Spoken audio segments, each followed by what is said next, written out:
Paqja qoftë mbi Muhamedit alayhis salatu wassalam, mësuesin e marrë njerëzimit, i dërguar prej Allahut xhaleshan. Familjen e tij, shokët e tij dhe inshallah Allahu na bën edhe neve për aty në që ndjekim këtë karavan të ndritur. Normalisht të flasësh për këtë temë ndoshta duket që është fol shumë. Edhe vetë kam trajtuar shumë këtë temë edhe në për libra, por edhe në për ligjërata, edhe në për mexhlise ndryshme. Mirë po, nuk është e tepër të folet disa herë për ta, derisa të rrënjoset në mesin e shoqërisë tonë. E kam fjalën për një temë që ndoshta ju duket që është e përsëritur disa herë, po kur nuk është e tepërt.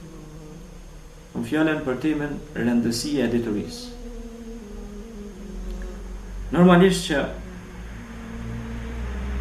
Allahu xhaleshanuhu në shumë ajete kuranore na bën apel, thirrje me pas kujdes edhe me kushtuar rëndësi dijes.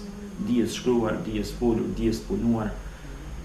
Domethënë, mi kushtuar tëra segmentet rëndësi diturisë si njerëz, po edhe si besimtar, amanetqar të këtij besimi.